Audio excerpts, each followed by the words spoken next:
ಕಾಂಗ್ರೆಸ್ ಸರ್ಕಾರದಲ್ಲಿ ಅಕ್ರಮಗಳ ನಡೆದ ನಾವು ಮೊದಲನೇ ಬಾರಿಗೆ ಮೂಡಾ ಬಗ್ಗೆ ಒಂದು ಮಾಹಿತಿಯನ್ನು ಸರ್ಕಾರಕ್ಕೆ ಕೊಟ್ಟು ಈ ಲೋಕಾಯುಕ್ತ ಮತ್ತು ಸಂಬಂಧಪಟ್ಟ ಅಧಿಕಾರಿಗಳ ಮೇಲೆ ದೂರನ್ನು ದಾಖಲಿಸಿದ್ವಿ. ಅದರಲ್ಲಿ ಅರ್ಧದಷ್ಟು ಯಶಸ್ವಿಯಾಗಿದೆ. ನಾವು 2 ಅಧಿಕಾರಿಗಳನ್ನು ಟಾರ್ಗೆಟ್ ಮಾಡಿದ್ವಿ. 2 ಅಧಿಕಾರಿಗಳ ಅವಧಿಯಲ್ಲಿ ಅಕ್ರಮ ಆಗಿದೆ. ಒಂದು ದಿನೇಶ್ ಕುಮಾರ್, ಒಂದು ನಟೇಶ್ ಕುಮಾರ್. ಒಂದು ನಿಮಿಷ, ನಾನು ಬರ್ತೀನಿ, ನಿಮ್ಮ ಪ್ರಶ್ನೆಗೆ ಉತ್ತರ ಕೊಡ್ತೀನಿ.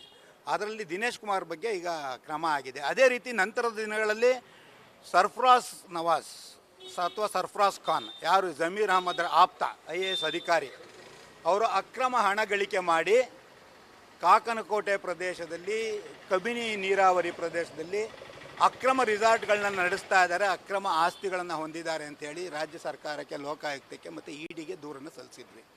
ರಾಜ್ಯ ಸರ್ಕಾರದಿಂದ ಯಾವ ಕ್ರಮವೂ ಆಗದೆ ಇಂದು ED ಅವರು ದಾಳಿ ಮಾಡಿದ್ದಾರೆ ಅವರ ಮೇಲೆ, ಲೋಕಾಯುಕ್ತ ಮತ್ತು ED ದಾಳಿ ಮಾಡಿದ್ದಾರೆ ಅನ್ನೋ ಸುದ್ದಿ ಈಗ ಕೇಳಿ ಬಂದಿದೆ. ನಿಜವಾಗ್ಲೂ ಇದೊಂದು ಸಂತೋಷದ ವಿಷಯ ಆಗಿದೆ. ನಮ್ಮ ಹೋರಾಟಕ್ಕೆ, ನಮ್ಮ ಪರಿಶ್ರಮಕ್ಕೆ ಒಂದು ಫಲಿತಾಂಶ ಸಿಕ್ಕಂತಾಗಿದೆ. ಬಟ್ ಇಷ್ಟಕ್ಕೆ ನಿಲ್ಲಬಾರ್ದು. ಅವರ ಮೇಲೆ ಸಂಪೂರ್ಣ ಕಾನೂನು ಕ್ರಮ ಆಗಬೇಕು, ಅವರ ಸೇವೆಯನ್ನು ವಜಾಗೊಳಿಸಬೇಕು ಮತ್ತು ಈ ಥರದ ಕ್ರಮಗಳಿಗೆ ಅವರ ಮಂತ್ರಿಗಳಾದ ಜಮೀರ್ ಅಹಮದ್ ಅವರ ಕುಮ್ಮಕ್ಕೂ ಇದೆ. ಜಮೀರ್ ಅಹಮದ್ ಯಾವಾಗಲೂ ಹೇಳ್ತೇನೆ, ನಿಮ್ಗೆಲ್ಲ ದೇವ್ರು ಒಳ್ಳೇದು ಮಾಡೋಕ್ಕಿಲ್ಲ ಬಿಡಿ ಅಂತ ಹೇಳ್ತಿರ್ತಾರೆ. ದೇವ್ರು ಅವ್ರಿಗೂ ಮಾಡೋಕ್ಕಿಲ್ಲ. ಈಗ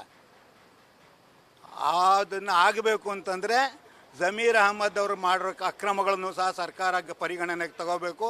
ಅವರ ಸರ್ಫರಾಜ್ ಖಾನ್, ಅವರ ಆಪ್ತ IAS ಅಧಿಕಾರಿ, ಅವರ ಮೇಲೂ ಕ್ರಮಗಳಾಗಬೇಕು. ಅವ್ರು ಮಾಡಿರೋ ಎಲ್ಲ ಆಸ್ತಿಗಳನ್ನು ತನಿಖೆಗೊಳಪಡಿಸಿ ಅಕ್ರಮ ಆಸ್ತಿಗಳನ್ನ ಮುಟ್ಟುಗೋಲು ಹಾಕಿಕೊಂಡು ಸರ್ಕಾರಕ್ಕೆ ಒಂದು ಏನು ಕ್ರಮ ತಗೊಳ್ತಿದೆ, ನಮ್ಮ ದೂರುಗಳಿಗೆ ಸ್ಪಂದಿಸಿ ಅದು ಜನಗಳಿಗೆ ನ್ಯಾಯ ಸಿಗುವಂತೆ ಮಾಡಿ ಮತ್ತು ಕಾಡನ್ನು ಉಳಿಸುವತ್ತ ಸರ್ಕಾರ ಕ್ರಮ ತಗೊಳ್ಬೇಕು.